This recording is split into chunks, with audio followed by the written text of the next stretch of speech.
আজকে আমি আপনাদের সাথে শেয়ার করব আমার 3-4 দিনের জামা করা ভিডিওগুলো, কোথায় গেলাম, কি করলাম এবং বাসায় কি কি রান্না করলাম তা আপনাদের সাথে এই ব্লগে শেয়ার করব। আসসালামু আলাইকুম, আমি ইবা। কেমন আছেন আপনারা সবাই? সো ওই দিন দুপুরবেলা আমার চাচাতো বোনের কিছু ছেলেপুলে আসছে আমার কাছে, আবদার করতেছে যে ওরা বাজারের মতো চিপস খাবে, মানে বাজারে যেরকম ক্রিস্পি করে ভাজা হয় তো সেরকম। তারা আলু কেটে নিয়ে আসছে আমার জন্য এবং আমি তাদের জন্য শুধু জাস্ট বেজে দিয়েছি এবং উপরে কিছু মশলা আমি দিয়েছি। আর সত্যি কথা বলতে গেলে আর এই দিন এত মজা হয়েছিল এই চিপসগুলা, আমি একটা বাঁচতে গিয়ে একটু পুড়িয়ে ফেলছিলাম, বাট তারা সেটা মানে এরকমভাবে দেখেনি। আর ওগুলো ওদের ক্রিস্পি হয়েছিল। ওই দিন আবার দুপুরবেলা তারা গাছ থেকে জলপাই পেড়ে নিয়ে এসে আমাকে বলতেছিল ভর্তা বানিয়ে দেওয়ার জন্য।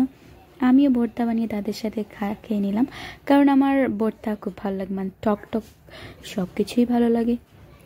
এবং ওই দিন সন্ধ্যাবেলা ওরা আসছিল আমার সাথে পড়তে, মানে ওদেরকেই পড়াই আমি। সো ওরা পড়ছিল এবং ওদেরকে না সন্ধ্যাবেলা আমি কিছু না কিছু দেই মাঝে মধ্যে, কারণ ওরা খুব পছন্দ করে আমার হাতের মানে নতুন নতুন জিনিস আমি এক্সপেরিমেন্ট করি। যেমন আজকে আমি যা এক্সপেরিমেন্ট করলাম সেটাতে আমি ফেল হয়ে গেছি, মানে খেতে স্বাদ হয়েছিল কিন্তু দেখতে মোটেও আমার কাছে ঠিক লাগেনি। তো যাই হোক, ওদের মিষ্টিটা একটু কম হয়েছিল, সেজন্য আমি কি করেছি গুড় দিয়েছি যাতে করে মিষ্টিটা মানে ব্যালেন্স হতে পারে। ওরাও মাসাল্লাহ এই পিঠাটা, মানে কি বলবো, এটা পিঠা না কি নাম দিব আমি বুঝতে পারতেছি না, এই পিঠাটা অনেক তৃপ্তি সহকারে খেলো এবং আলহামদুলিল্লাহ ওরা খুবই প্রশংসা করেছে আমার, মানে টেস্টটা ভালো হয়েছিল বাট দেখতে একটু অন্যরকম। যাই হোক, এটা হচ্ছে পরের দিনের ব্লগ, মানে ভিডিও। সেখানে সন্ধ্যাবেলা আপ্পি আমাকে বলতেছিলেন যে চলো পাস্তা খাই, অনেকদিন তো হয় পাস্তা খাওয়া হয়নি। তো আমি বললাম ঠিক আছে চলো। তারপর আপনি বললেন যে তুমি আমাকে পেঁয়াজ টমেটো সব কিছু কেটে দাও, আমি বানিয়ে দিচ্ছি, কারণ তুমি তো বসাতে গেলে একেবারে সেদ্ধ করে ফেলো, নরম হয়ে যায় মানে পাস্তাগুলা। সো আমিও পেঁয়াজ টেয়াজ সব কিছু কেটে দিয়েছি।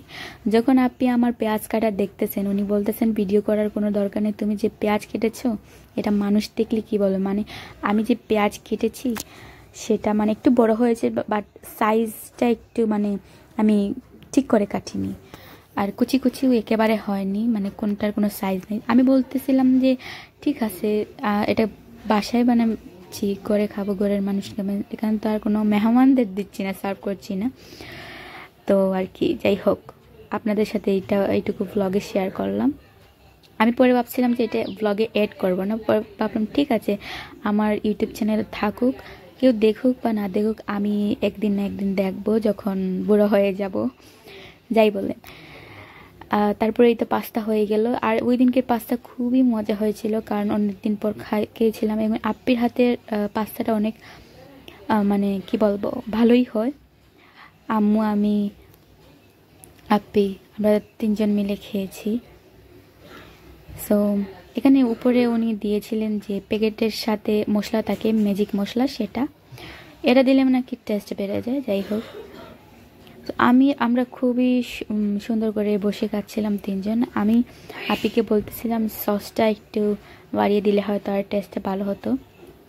তো আর আমার আম্মা বলতেছিলেন যে টমেটো কেন দিলে, আমার আম্মা মোটেই টমেটো পছন্দ করতে পারেন না, যে এই টমেটো পাস্তা থেকে বা নুডলসের টমেটো উনি একদম পছন্দ করেন না।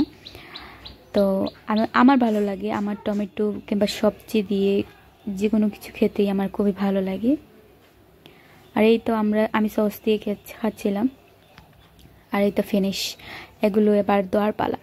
সো এটা হচ্ছে পরের দিনের ব্লগ। আমরা একটা মেলাতে যাই সন্ধ্যাবেলা, এটা হচ্ছে মেলার শেষ দিন আমরা গিয়েছিলাম।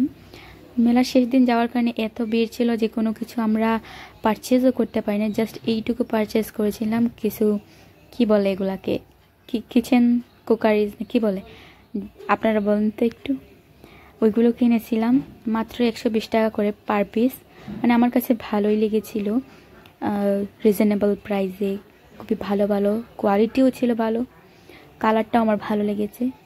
তো আমি কিছু চিন্তা না করে কিনে ফেলাম।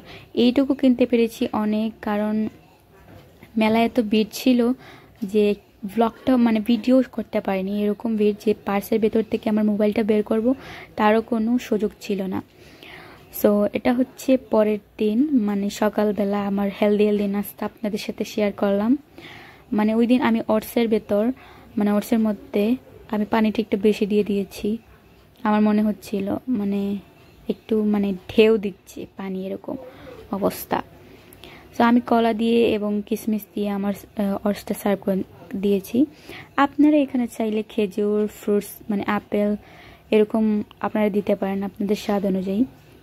আর আমি কি করেছি, আমি মেলা থেকে যে জিনিসগুলো কিনে এনেছি এগুলো একটা একটা করে আমি ট্রাই করতেছিলাম যে কোনটায় খেতে ভালো হবে কোনটায় না। তো আমার কাছে এটা ভালো লাগছে, আমি বসে পড়েছি। মানে আমি কোনো কিছু কিনলে সেটা যতক্ষণ না পর্যন্ত ট্রাই করি আমার মানে মনে শান্তি আসে না।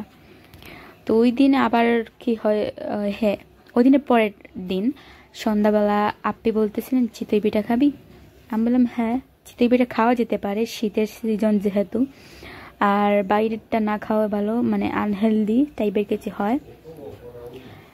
আমি আপ্পিকে বলতেছিলাম ওই এক সপ্তাহ নাগাদ যে আমরা আনহেলদি খাবার খাচ্ছি মানে কি হবে কি না। আপনি বলেন থাক না, এই এক সপ্তাহ পরে আবার ডায়েট শুরু করে দিস, এরকম অবস্থা।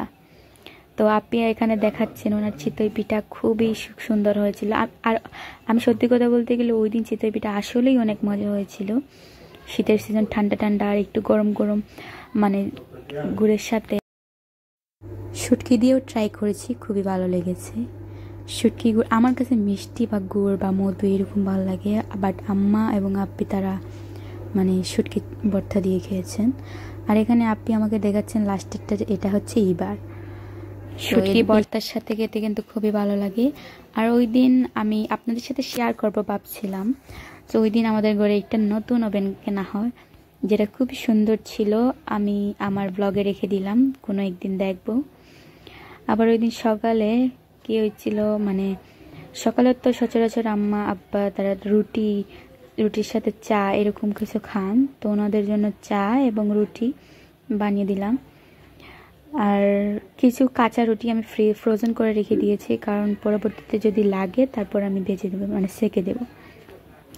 তারপর সকালে মানে দুপুরের খাবারের জন্য আপনি এখানে রান্নায় বসিয়ে দিয়েছেন, মানে বাঁধাকপি দিয়ে গরুর মাংস দিয়ে রান্না করবেন, তো উনি বসিয়ে দিয়েছেন। আর এই মানে কি বলবো, এটা পাতিল, হ্যাঁ পাতিল কেনা হয়েছে নতুন, তো আপনাদের সাথে শেয়ার করলাম একটু।